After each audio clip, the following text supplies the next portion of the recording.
23 नवंबर को महाराष्ट्र विधानसभा चुनाव 2024 के नतीजे सामने आए।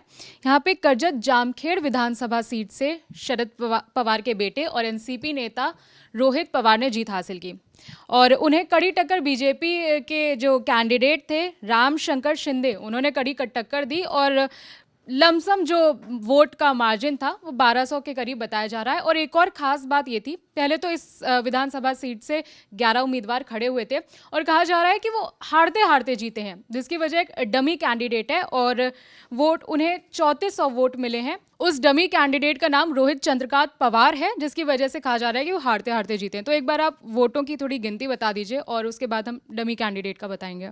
जी बिल्कुल। महाराष्ट्र विधानसभा चुनाव के कल जो नतीजा है उसमें सबसे पहले मैं ये बता दूं विभावरी जी, 236 सीटें जो हैं जो बीजेपी और उनके जो सहयोगी दल हैं एनसीपी, जो अजीत पवार वाला एनसीपी है और साथ ही साथ शिवसेना शिंदे गुट वाली, उन सब ने मिला के 236 सीटें जीती हैं।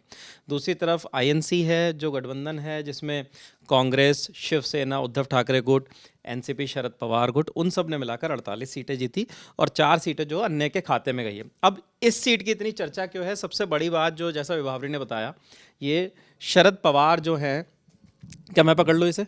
जी मैं पकड़ लेता हूँ। शरद पवार जो हैं उनके जो पोते हैं रोहित पवार, ये स्क्रीन पे नज़र भी आप लोगों को आ रहा होगा, उनकी ये सीट थी। वो इस सीट पर चुनावी मैदान में थे। सीट का नाम कर्जत जामखेड़ और इन्हें 1,27,676 वोट मिले। इन्होंने चुनाव जीत लिया, लेकिन जीत का मार्जिन जो रहा वो रहा 1243 वोट का।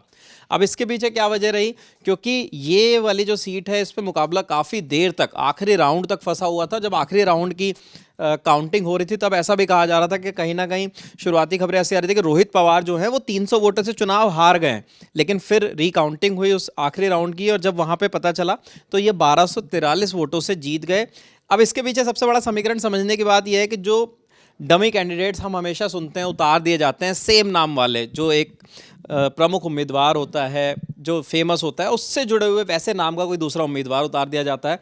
तो इस सीट पर रोहित पवार जैसे नाम के एक और कैंडिडेट थे, रोहित चंद्रकांत पवार, उनका नाम भी रोहित पवार था, वो निर्दलीय लड़े। अब उनको देखिए 3490 वोट मिले हैं विभावरी, 3490 वोट मिले और इनकी जीत 1243 वोट से हुई है।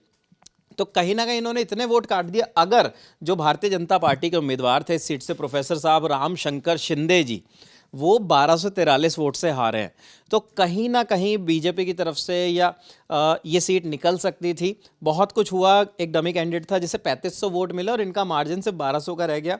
रोहित पवार ये चुनाव हार भी सकते थे। अगर आप बाकी उम्मीदवार भी देखेंगे तो 1200, 700 जो Vanchit Bahujan Aghadi, republican party of India के उम्मीदवार हैं 720 वोट, बाकी इंडिपेंडेंट समाजवादी पार्टी के दत्तात्रेय आत्माराम सोनवे ने 594 वोट इनको मिले हैं, राम नारायण शिंदे 392 वोट।